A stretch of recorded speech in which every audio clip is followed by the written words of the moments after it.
Question number 15 बताते हैं। देखिए इस प्रश्न में क्या बोल रहा है, लंबाई 6 मीटर वाले ऊर्ध्वाधर स्तंभ की भूमि पर छाया की लंबाई 4 मीटर है, जबकि सेम टाइम यानी उसी समय एक मीनार की छाया की लंबाई 28 मीटर है। अब देखिए छाया संबंधित वर्ड है, मतलब सूर्य की किरण द्वारा बना छाया को आप समझिए, ठीक है, किसी अन्यथा नहीं लेना है, ठीक है। यानी कि यहाँ पे इस प्रश्न में सूर्य द्वारा जो भी छाया की लंबाई हो रहा है उसकी लंबाई दिया है। तो एक ऊर्ध्वाधर स्तंभ की लंबाई, छाया की लंबाई 4 मीटर है, जबकि सेम टाइम में एक मीनार की छाया की लंबाई 28 मीटर है। मतलब आपको यहाँ पे एक ऊर्ध्वाधर स्तंभ बनाना पड़ेगा। तो हम एक ऊर्ध्वाधर स्तंभ बनाते हैं, ठीक है। मान लीजिए आपका एक ऊर्ध्वाधर स्तंभ है, ठीक है, जिसकी छाया की लंबाई कितना दिया हुआ है, 4 मीटर है। मान लीजिए छाया की लंबाई 4 मीटर है। तब मान लेते हैं ऊर्ध्वाधर स्तंभ ए है, बी है, इसकी छाया की लंबाई सी है। और यहाँ पे देखिए सूर्य द्वारा बना कोण ये यूज करेंगे, ठीक है। तो ये हो गया आपका ऊर्ध्वाधर स्तंभ, ये होगा इसकी छाया की लंबाई, ठीक है। उसके बाद क्या बोल रहा है, लंबाई 6 मीटर है। ऊर्ध्वाधर स्तंभ की लंबाई आपको 6 मीटर दिया हुआ है। उसके बाद कहता है एक मीनार है, तो यहाँ पे एक मीनार बना लीजिए, ठीक है, एक मीनार बना लिए। अब बोल रहा है कि मीनार की छाया की लंबाई 28 मीटर है। ये मीनार है, उसकी छाया की लंबाई कितना मीटर है, 28 मीटर है। ये लंबाई है 28 मीटर। आप अन्यथा ना ले, यहाँ छोटा लग रहा है, यहाँ बड़ा लग रहा है, थोड़ा सा और इसको बड़ा कर देते हैं, क्योंकि फीलिंग भी थोड़ा होना चाहिए, ठीक है। ठीक है, ये बोल रहा है, ठीक है, कि इसकी छाया की लंबाई कितना है, 28 मीटर है। मान लीजिए आपका ये PQ है जो मीनार है, और उसकी छाया की लंबाई QR है, ठीक है। इसमें से हमको पता करना है कि क्या मीनार की ऊंचाई कितना है, मैंने PQ पता करना है, ठीक है। तो देखिए प्रश्नानुसार दो आकृति हम प्राप्त कर लिए। यहाँ पे लिखेंगे हल में दिया है, ठीक है, क्या लिखेंगे, दिया है में प्रश्नानुसार प्राप्त आकृति में, ठीक है। क्या लिखेंगे, प्रश्नानुसार प्राप्त आकृति में, क्योंकि आकृति बिना बनेगा नहीं।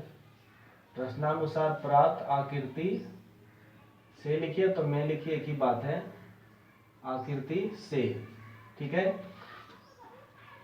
क्या मिला हमको, त्रिभुज ABC मिला है एवं त्रिभुज PQR मिला है, ठीक है।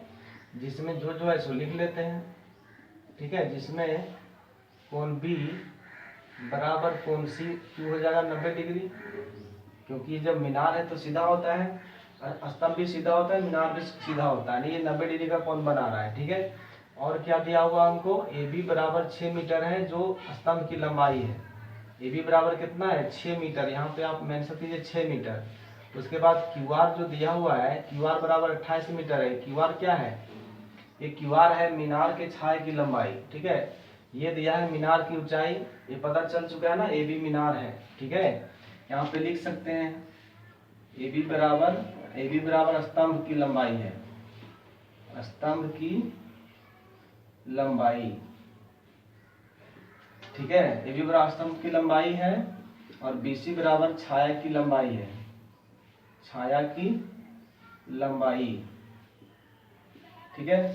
उसी प्रकार यहाँ पे PQ क्या हो जाएगा, PQ हो जाएगा मीनार की ऊंचाई, यही तो पता करना है, मीनार की ऊंचाई है। देखिए इस प्रश्न को समझिए, अपने हिसाब से एग्जाम में बनाइएगा।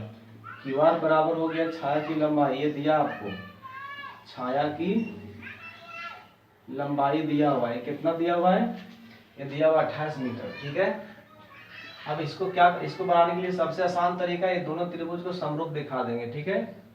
ठीक है, हमें क्या ज्ञात करना है, हमें ज्ञात करना, उसको लिख लेते हैं, ठीक है। हमें ज्ञात करनी है, क्या ज्ञात करनी है, लिख लेते हैं। हमें क्या ज्ञात करनी है, हमें ज्ञात करनी है PQ, यानी छाया की लंबाई क्या है, लिखेंगे त्रिभुज ABC एवं त्रिभुज PQR में, ठीक है। ये दोनों त्रिभुज में क्या देख सकते हैं कि कोण B बराबर है आपका कोण Q, ठीक है। उसके बाद क्या हो जाएगा, कोण C बराबर हो जाएगा कोण R।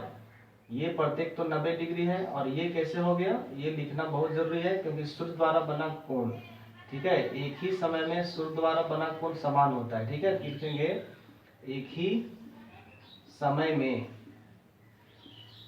समय में सूर्य द्वारा, यानी सूर्य प्रकाश द्वारा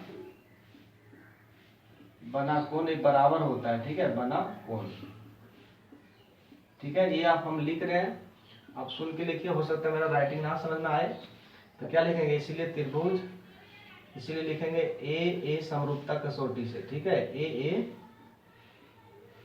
समरूपता से त्रिभुज ए बी सी समरूप त्रिभुज क्या हो जाएगा, पी क्यू आर हो जाएगा। ठीक है, जब ये दोनों त्रिभुज समरूप हो गया तो इसकी भुजाएं क्या होगी, समानुपाती होगी।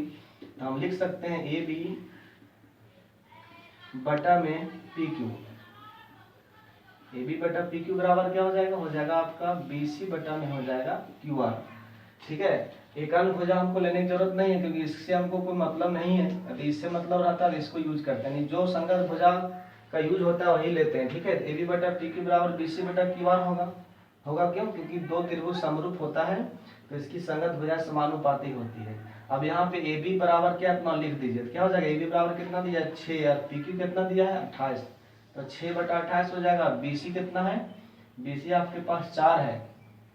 ठीक है, सॉरी ए बी बटा पी क्यू है ना, तो पी क्यू तो हमको पता ही नहीं, हम पी क्यू लिख दिया, कैसे लिख दिया 28, ये हमको पता नहीं, यहाँ पे आप पी क्यू ही लिखिएगा। ठीक है, अब क्यू आर आपको दिया हुआ 28 यहाँ दिया हुआ है। ठीक है, ए बी बटा पी क्यू बराबर बी सी बटा क्यू आर, ए बी कितना है 6 और पी क्यू कितना है नहीं पता, उसके बाद बी सी कितना है 4, क्यू आर कितना 28। आप देखिए कि क्रॉस मल्टीप्लाई करेंगे तो आ जाएगा।